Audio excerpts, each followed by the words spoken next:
Everyone, good morning. तो अभी अभी सुबह सुबह का टाइम है। तो आज हम लोग पढ़ने वाले हैं, इस वीडियो में कवर करने वाले हैं असहयोग आंदोलन को। ठीक है, असहयोग आंदोलन कब हुआ था, इस वीडियो में हम लोग उसके बारे में जानेंगे। ठीक है, तो देखो, असहयोग आंदोलन जो हुआ था 1920 से 22 के बीच में हुआ था। क्यों हुआ था? क्योंकि ये आंदोलन जो था हमारे जब प्रथम विश्व युद्ध और जब प्रथम विश्व युद्ध चल रहा था, तो उस समय ये जो आंदोलन है, ये आंदोलन भी उस समय बहुत ज़्यादा महत्वपूर्ण भूमिका निभाया था। क्यों? क्योंकि ये सारी चीज़ें ना, मतलब एक तरह से क्या हुआ था कि बढ़ते जा रही थी मतलब युद्ध जो था वो बहुत ज़्यादा जटिल होते जा रहा था और बढ़ते जा रहा था। इसकी वजह से हमें क्या करना पड़ा था, फिर से गांधी जी को एक असहयोग आंदोलन लाना पड़ा था। और असहयोग आंदोलन को हम लोग जानते हैं प्रथम जन आंदोलन के नाम से। ठीक है, तो इसको याद रखिएगा। शायद पिछली वाली वीडियो में थोड़ा बहुत हम बताए थे ये असहयोग आंदोलन के बारे में। इस वीडियो में भी हम बताएंगे कि असहयोग आंदोलन होता क्या है। बट आप लोग इस जितने भी ये टॉपिक हम पढ़ा रहे हैं ना, प्लीज़ इसको आप केयरफुली पढ़िएगा, क्योंकि ये चैप्टर बहुत इंपॉर्टेंट है आपके एग्ज़ाम के व्यू से और आगे भी आपकी लाइफ में बहुत ज़्यादा हेल्प करेगा। मैंने भी इस चैप्टर को बहुत केयरफुली पढ़ा था, तब से हमको लेकर अभी तक ये चैप्टर अच्छे से याद है। और मुझे जहाँ भी ज़रूरत पड़ती है तो ये चैप्टर से क्वेश्चन पूछता है तो मैं बिल्कुल ईज़िली बता देती हूँ। देखिए, अब आपको खुद से भी पढ़ना पड़ेगा, मतलब खुद से थोड़ा थोड़ा टॉपिक को समझना पड़ेगा। ये नहीं कि वीडियो देख लिए हो गया। कुछ बच्चे होते हैं कि थोड़ा सा वीडियो देख लिए फिर उसके बाद छोड़ दिए और खुद से पढ़ेंगे नहीं नेक्स्ट टाइम और कहेंगे समझ में नहीं आया। आपको खुद से भी पढ़िए, तब जाकर आपको और अच्छे से क्लियर होगा। ठीक है, तो चलिए बिना लेट किए हुए अपनी वीडियो को स्टार्ट करते हैं।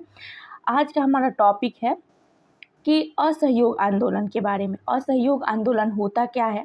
तो असहयोग आंदोलन, सबसे पहले यहाँ से क्वेश्चन क्या एराइज होगा, कब हुआ था? तो 1920 में, 1 अगस्त 1920 में हुआ था। ठीक है, उसके बाद देखिए, असहयोग आंदोलन महात्मा गांधी के नेतृत्व में प्रारंभ किया गया प्रथम जन आंदोलन था। क्या था? तो महात्मा गांधी के समय में शुरू किया गया क्या था, एक प्रथम जन आंदोलन था ये। ठीक है, इस जन आंदोलन के मुख्य 3 कारण थे। ये जो आंदोलन हुआ था उसका 3 ही कारण था। क्या? तो पिछले वाले वीडियो में हम लोग पढ़े थे कि जब चौरी चौरा कांड हुआ था 1922 में, तो उस समय क्या हुआ था कि लोगों ने 22 पुलिसकर्मियों को जला दिया था। लेकिन पुलिस की भी गलती थी, उसने भी क्या किया था कि जब लोग आंदोलन कर रहे हैं, उनका भीड़ जा रहा है, तो उस समय उसने उन पे मतलब बहुत ज़्यादा उनको भी कुछ किया होगा। तो इसीलिए क्या हुआ कि दोनों में आपसी में टकराव हो गया। तो उसी प्रकार देखा जाए, और उसके पिछले वाली वीडियो में और हम लोग देखे थे क्या, जालियांवाला कांड, जिसमें सब लोग अपना कमेटी बैठा रहे थे, अपने समिति के लोगों के साथ कम्युनिटी कर रहे थे। तो उस समय क्या हुआ कि अंग्रेज लोगों ने अचानक आए और मतलब बहुत सारे लोगों पर गोलियां चलाने लगे, निहत्थे गोलियां चलाने लगी। इससे क्या हुआ, तो मतलब ज़्यादा से ज़्यादा 1000 लोग मर गए, उनका डेथ हो गया। और ऊपर से क्या हुआ कि जितने भी और सारे घायल लोग थे, तो उनको भी बहुत सारी दिक्कत होने पड़ी, और उसमें से भी कितने बचे होंगे, नहीं बचे होंगे। ठीक है, तो ये सारी चीज़ें क्या थी, तो इन सारी चीज़ों को न्याय लेने के लिए हमारा एक और एक्ट आया था, क्या, असहयोग आंदोलन। ठीक है, तो ये स्टार्ट कब हुआ था, 1920 में, और इसको हम लोग किस नाम से जानते हैं, तो प्रथम जन आंदोलन के नाम से। और इसमें 3 चीज़ें क्या आती हैं, तो फर्स्ट है हमारा खिलाफत का मुद्दा। खिलाफत का मुद्दा इसमें सबसे ज़्यादा इम्पोर्टेंस रखता है। ठीक है, उसके बाद है पंजाब में सरकार की बर्बर कार्रवाई के विरुद्ध न्याय प्राप्त करना, और अंततः स्वराज की प्राप्ति करना।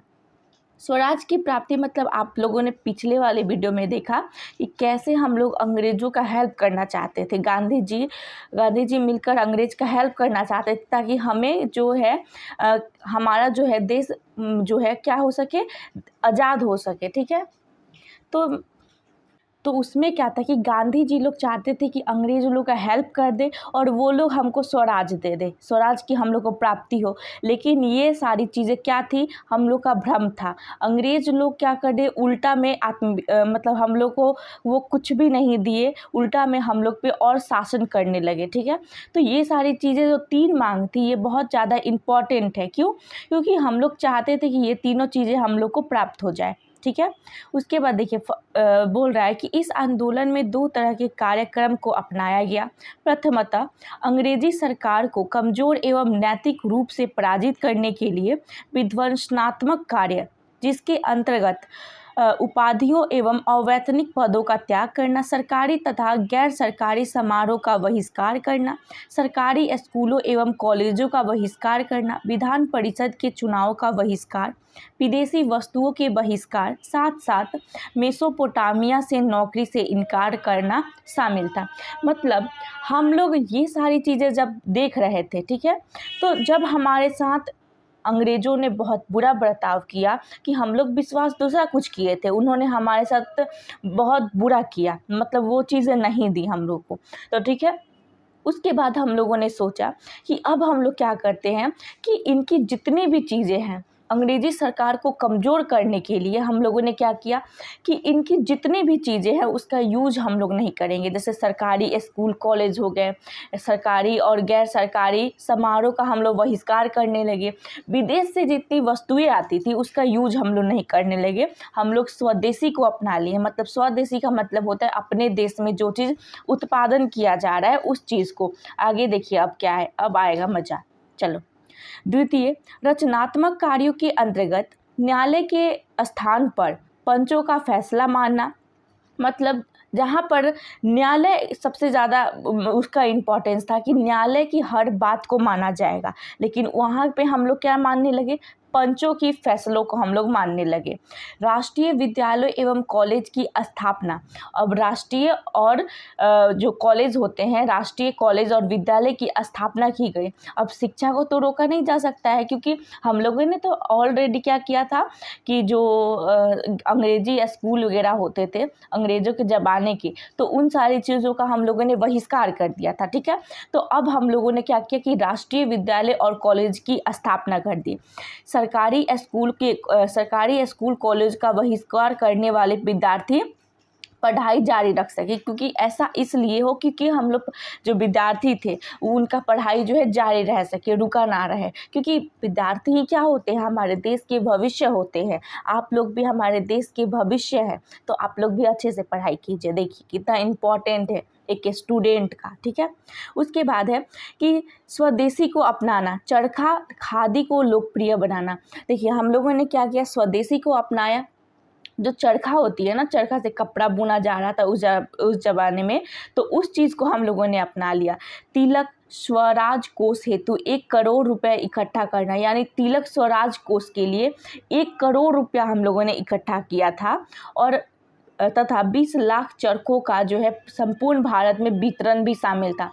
और 20 लाख से ज़्यादा मानिए तो क्या हुआ था, तो पूरे भारत में चरखा का वितरण बंटवाया गया था, ठीक है।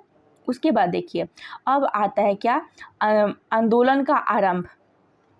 आंदोलन का आरंभ क्या आता है, तो देखो महात्मा गांधी के नेतृत्व में 1 जनवरी 1921 को असहयोग आंदोलन की शुरुआत हुई। संपूर्ण भारत में असहयोग आंदोलन को अद्भुत सफलता मिली।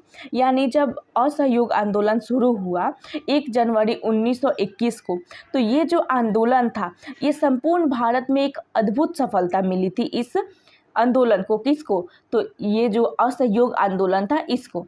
विदेशी कपड़ों का बहिष्कार एवं छात्रों द्वारा सरकारी कॉलेजों का बहिष्कार जारी रहा। विदेश से जितने भी कपड़े आते थे उन सारी चीज़ों का हम लोगों ने बहिष्कार कर दिया, क्योंकि हम लोगों ने खादी कपड़ों का अपना लिया था, खादी कपड़ों को अपना लिया था, चरखों को अपना लिया था। आंदोलन के दौरान राष्ट्रीय विद्यालयों जामिया मिलिया इस्लामिया, अलीगढ़ मुस्लिम विश्वविद्यालय और काशी विद्यापीठ जैसे शैक्षणिक संस्थानों की स्थापना की गई। यानी ये जो 2 विद्यालय हैं इनकी स्थापना की गई। उसके बाद है मोती नेहरू और चित्तरंजन दास जैसे बड़े बड़े बैरिस्टर ने अपनी चलती वकालत को छोड़ करके आंदोलन में नेतृत्व प्रदान किया।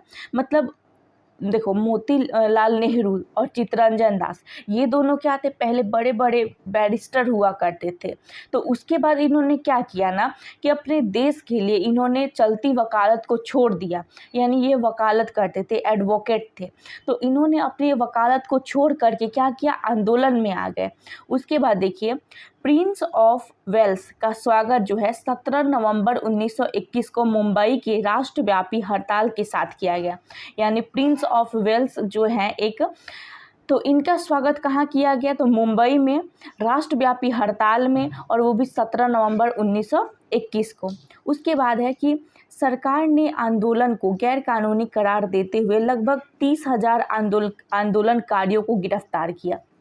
यानी सरकार ने क्या किया, अब वो देख रही थी कि हमारा तो अब पासा पलट रहा है, अब क्या हो रहा है कि हम धीरे धीरे गिर रहे हैं, हमारा सरकार गिर रहा है, क्योंकि भारत के लोग जो हैं अब स्वदेशी को अपना लिए हैं। अब वो अंग्रेज द्वारा जितने भी सामान है उत्पादन हो रहा है उस चीज़ का उपयोग नहीं करेंगे, ठीक है। तो उसको अब लगने लगा कि ये सारी चीज़ें अब गलत हो रही हैं। तो उसने क्या किया कि अब उसने जो आंदोलन चल रहा था, जो लोग आंदोलन कर रहे तो उसको गैर कानूनी उसने क्या किया, करार दिया। उसके बाद 30,000 से ज़्यादा आंदोलनकारियों को क्या किया, गिरफ्तार कर लिया। गिरफ्तारी के विरोध में गांधी जी ने सरकार को सविनय अवज्ञा आंदोलन की धमकी दी।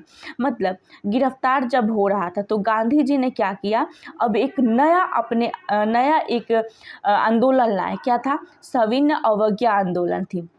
मतलब सरकार को धमकी दिए कि अगर आप लोगों ने गिरफ्तार किया तो उसके विरोध में हम लोग क्या लाएंगे, सविनय अवज्ञा आंदोलन। ये भी बहुत इंपॉर्टेंट टॉपिक है।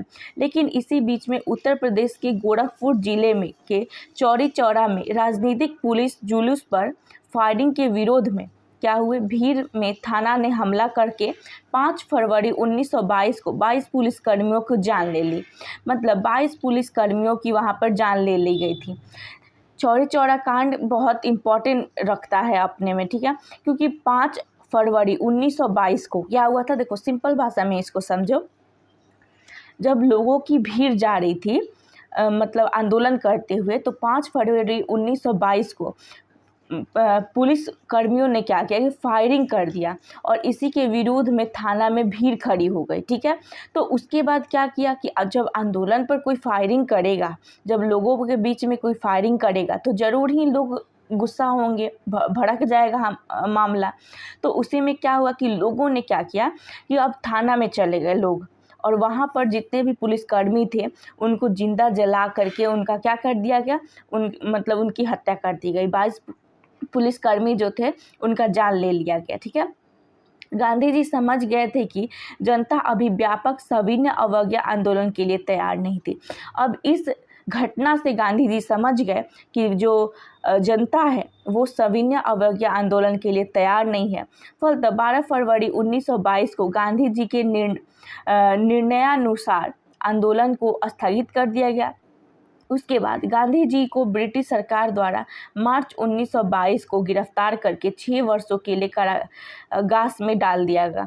मतलब कह सकते हैं कि जब गांधी जी ने आंदोलन को रुकवा दिया, उसके बाद क्या हुआ कि 6 साल के लिए उनको कारावास में डाल दिया गया। उसके बाद असहयोग आंदोलन के अचानक स्थगित करने और गांधी जी की गिरफ्तारी के फलस्वरूप खिलाफत के मुद्दे का भी अंत हो गया। मतलब खिलाफत का मुद्दा जो है शुरू हुआ था वो अंत हो गया, क्योंकि गांधी जी जो मेन लीडर था वही चले गए। अब हिंदू मुस्लिम एकता भी भंग हो गई तथा संपूर्ण भारत में सांप्रदायिकता का बोलबाला हो गया। न ही स्वराज की प्राप्ति हुई और न ही पंजाब के न्यायों का निवारण। लेकिन इन असफलताओं के बावजूद इस आंदोलन की महान उपलब्धि हासिल है। कांग्रेस एवं गांधी ने संपूर्ण भारतीय जनता का विश्वास जागृत हुआ। समूचा देश में पहली बार एक साथ आंदोलन हुआ। उसके बाद है पूरे देश में एक सूत्र में पिरोने वाली भाषा जो है हिंदी को मान्यता मिली और चरखा कारखा को भी बढ़ावा मिला था। अब देखिए यहाँ से आता है क्या, सविनय अवज्ञा आंदोलन। ये आंदोलन भी अपने आप में एक बहुत महत्वपूर्ण रखता है चीज़ को, कि ये भी जो है आंदोलन ये भी बहुत ज़्यादा भूमिका निभाया था। तो चलिए इसको पढ़ते हैं। देखिए, ब्रिटिश औपनिवेशिक सत्ता के खिलाफ गांधी के नेतृत्व में 1930 में छेड़ा गया सविनय अवज्ञा आंदोलन दूसरा ऐसा जन आंदोलन था जिसका सामाजिक आधार पर काफ़ी विस्तृत था। मतलब कह सकते हैं ये दूसरा जन आंदोलन था जो कि जिसका सामाजिक आधार जो है काफ़ी विस्तृत था। मतलब समाज के रूप में देखिए, मानते हैं कि असहयोग आंदोलन था लेकिन उसमें ज़्यादा लोग नहीं थे, क्योंकि उतने लोगों के पास मतलब जागृत नहीं हुए थे, जितने इंडिया में लोग थे वो जागृत नहीं हुए थे अच्छे से। लेकिन ये जो दूसरा आया था सविनय अवज्ञा आंदोलन, इसमें बहुत सारे लोगों ने भाग लिया था। सामाजिक आधार मतलब कि बहुत समाज के लोग थे, ठीक है, विस्तृत रूप था उनका। उसके बाद है कि असहयोग आंदोलन की समाप्ति के पश्चात भारतीय राष्ट्रीय आंदोलन में एक शून्यता की स्थिति पैदा हुई, परंतु इसी बीच कुछ ऐसी घटनाक्रम पुनरावृत्ति हुई जिसने मृत पार्य राष्ट्रवाद को एक नया जीवन प्रदान किया। सविनय अवज्ञा आंदोलन के कारणों को निम्नलिखित शीर्षों के अंतर्गत समझा जा सकता है। अब देखिए, अब जब हम लोगों ने सविनय अवज्ञा आंदोलन पढ़ा तो इसमें 3-4 टॉपिक आता है, ठीक है, तो उसको हम लोग धीरे धीरे इस टॉपिक में कंप्लीट करेंगे। मतलब सविनय अवज्ञा आंदोलन थी तो उसमें बहुत सारी मांगे हुई थी, ठीक है, और उस मांग को सरकार को पूरा करना था और हुआ भी था। तो इसी के थ्रू हम लोग पढ़ेंगे। फर्स्ट आता है हमारा साइमन कमीशन। ये बहुत इंपॉर्टेंट है, यहाँ से क्वेश्चन पूछता है। साइमन कमीशन जो है 1919 के एक्ट को पारित करते समय ब्रिटिश सरकार ने यह घोषणा की कि 10 वर्षों के पश्चात पुनः इन सुधारों की समीक्षा होगी, परंतु समय से पूर्व ही नवंबर 1927 में ब्रिटिश सरकार ने इंडियन स्टैच्यू कमीशन का गठन किया, जिसने आमतौर पर साइमन कमीशन कहा गया, ठीक है। यह आयोग 7 सदस्यीय था जिसका सदस्य अंग्रेज थे, ठीक है। उसके बाद है सर जॉन साइमन को इसका अध्यक्ष बनाया गया। ये देखिए सर जॉन साइमन, ये इम्पॉर्टेंट क्वेश्चन बनता है क्योंकि यहाँ से ये क्वेश्चन बनता है कि साइमन कमीशन के अध्यक्ष कौन थे, तो सर जॉन साइमन पूछता है। देखिए ये था कि यहाँ पर आमतौर पर लोग जो थे क्या करते थे, तो आंदोलन कर रहे थे, तो ब्रिटिश सरकार ने ऐसा बनाया था कि 1927 में एक इंडियन स्टैच्यू कमीशन बनाया था, ठीक है। तो वहाँ पर इस चीज़ को हम लोग क्या बोला गया, आमतौर पर हम लोग बोले कि ये साइमन कमीशन है। और ये साइमन कमीशन ऐसा था जिसमें 7 लोग थे, ठीक है। और वो 7 लोग क्या थे, तो वो 7 लोग अंग्रेज लोग थे, हमारे भारतीय में कोई नहीं था। और इसी के विरोध में हुआ था। देखिए सिर्फ और सिर्फ यही बात था क्या, कि सिर्फ उसमें 7 लोग अंग्रेज ही थे, भारत के एक भी लोग नहीं थे, इसीलिए ज़्यादा ये चीज़ आया था। उसके बाद देखिए इस कमीशन का उद्देश्य संवैधानिक सुधार के प्रश्न पर विचार करना था, परंतु भारत में साइमन कमीशन के विरुद्ध त्वरित एवं तीव्र प्रक्रिया हुई। विरोध का मुख्य कारण क्या था, कमीशन में एक भी भारतीय को नहीं रखा जाना, सही बात है। उसके बाद भारत के स्वशासन के संबंध में निर्णय विदेशियों द्वारा किया जाना। और जब भारत का स्वशासन चल रहा था तो उस समय भारत के संबंध में निर्णय कौन ले रहा था, तो विदेशी लोग ले रहे थे। साइमन कमीशन को 3 फरवरी 1928 को बम्बई पहुंचने में उसका स्वागत काले झंडों हड़तालों और प्रदर्शन से हुआ। यानी भारत में कब आया साइमन कमीशन बम्बई में, तो 3 फरवरी 1928 को। ये क्वेश्चन पूछता है, इसको याद कर लेंगे कि साइमन कमीशन का कब आगमन हुआ था, तो 1928 में। और इसका स्वागत कैसे हुआ था, तो काले झंडों से, हड़ताल और प्रदर्शन से। प्रदर्शनकारियों ने साइमन वापस जाओ के नारे लगाए थे। यानी जब वो मानो कि दूसरी जगह से, जैसे जो अंग्रेज लोग इंग्लैंड से आ रहा था हमारे भारत में, तो वहाँ पर लोगों ने हड़ताल किया कि साइमन वापस जाओ, क्योंकि ये साइमन गो बैक, क्योंकि ये चीज़ हम लोग के लिए क्या था, अच्छा नहीं था, सही नहीं था, क्योंकि इसमें अंग्रेज लोग थे, भारतीय तो थे ही नहीं। इसी प्रकार साइमन विरोधी आंदोलन ने तत्कालीन रूप से एक व्यापक राजनीतिक संघर्ष को जन्म दिया। अब एक बार फिर देश संघर्ष के लिए कमर कस चुका था। यानी अब देश क्या किया था, फिर से एक संघर्ष के लिए कमर कसना शुरू कर दिया था। दूसरा आता है हमारा टॉपिक नेहरू रिपोर्ट। उसके बाद साइमन कमीशन के बहिष्कार के समय तत्कालीन भारत सचिव लॉर्ड बर्कनहैम ने भारतीयों को एक ऐसे संविधान के निर्माण की चुनौती दी जो सभी दलों एवं गुटों को मान्य है, ठीक है। उसके बाद है कि भारत सचिव की चुनौती का जवाब देने के लिए कांग्रेस ने फरवरी 1928 में दिल्ली का एक सर्वदलीय सम्मेलन का आयोजन किया। इस सम्मेलन में मोतीलाल नेहरू को अध्यक्ष बनाया गया। इस समिति के ब्रिटिश सरकार ने क्या किया कि डोमिनियन स्टेट की दर्जा देने की मांग की, जिससे कांग्रेस का वर्ग जो है असहमत था। यद्यपि नेहरू रिपोर्ट स्वीकृत नहीं हो सका, लेकिन इसने अनेक महत्वपूर्ण निर्णय को जन्म दिया। सांप्रदायिकता की भावना जो अंदर ही थी, अब वो क्या थी, तो अब वो उभर कर सामने आई। मुस्लिम लीग और हिंदू महासभाओं दोनों ने इसे फैलाने में सहयोग, अतः गांधी जी ने इसे निपटाने के लिए सवर्ण अवज्ञा आंदोलन जो है प्रस्तुत किया था। उसके बाद है विश्वव्यापी आर्थिक मंदी का प्रभाव।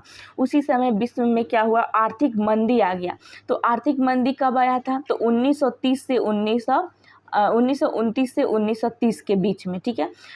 तो आर्थिक मंदी का प्रभाव भारत का अर्थव्यवस्था पर बुरा पड़ा था। उसके बाद है क्या है, मूल्यों में बेतहाशा वृद्धि हुई, ठीक है। भारत का निर्यात कम हो गया, लेकिन अंग्रेजों ने भारत से धन का निष्कासन बंद कर दिया। अनेक कारखाने बंद हो गए और अनेक पूंजीपतियों का हालत खराब हो गया। किसान वर्ग तो पहले से ही गरीब की मार से झेल रहा था। पूरे देश का वातावरण सरकार के खिलाफ थी।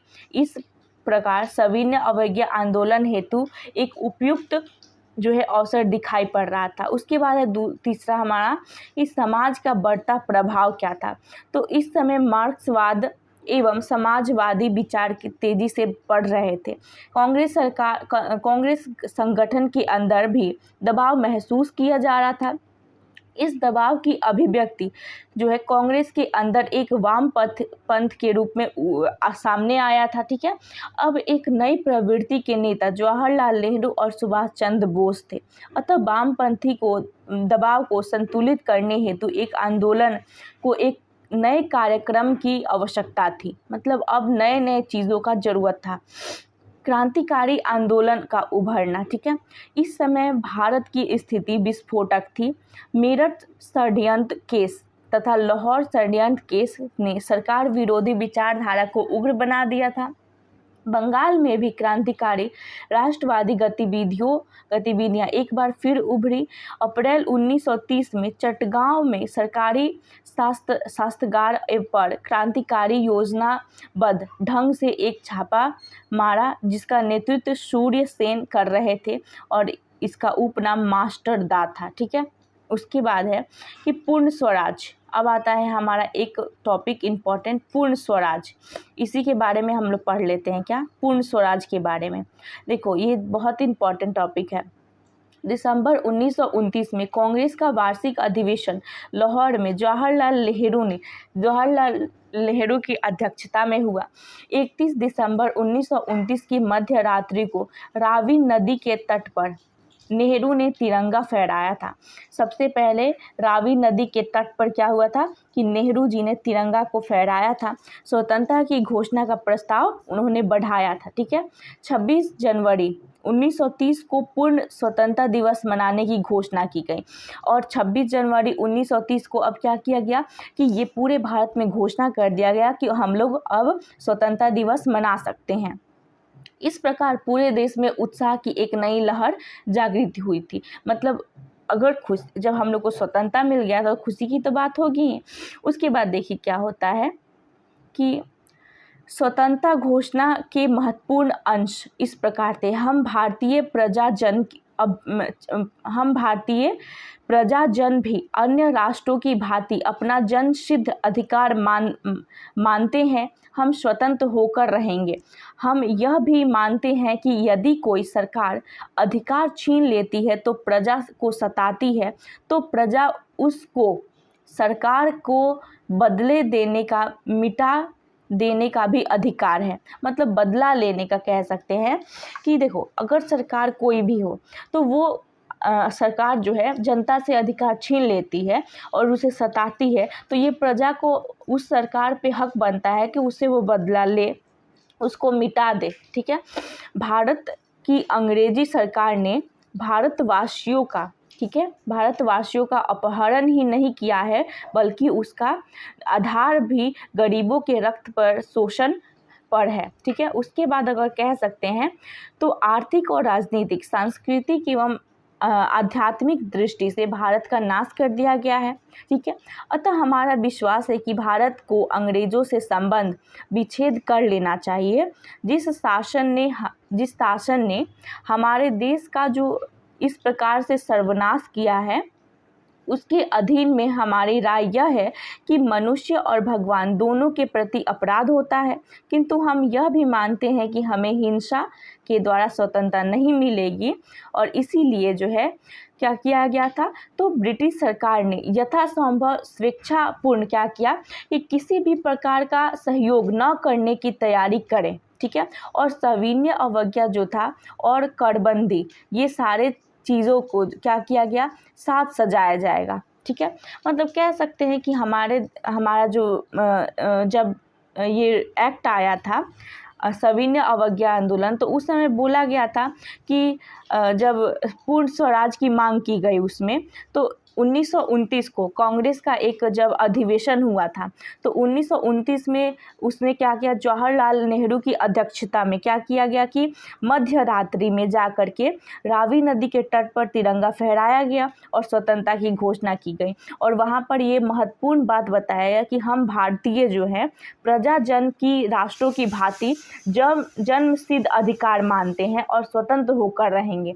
ये सारी चीज़ें मांग जो है की गई थी, ठीक है। तो इसके बाद वाली वीडियो में हम लोग पढ़ेंगे क्या गांधी समझौता, और जितने भी गांधी जी ने आंदोलन किए थे जिनमें उन्होंने बहुत ज़्यादा रोल निभाया था, उन सारी चीज़ों के बारे में पढ़ेंगे, ठीक है। और उसके बाद इस चैप्टर को हम लोग कंप्लीट कर लेंगे। तो आशा करते हैं कि आपको वीडियो अच्छा लगा होगा तो इस वीडियो को लाइक, शेयर एंड सब्सक्राइब जरूर कीजिएगा। Thank you.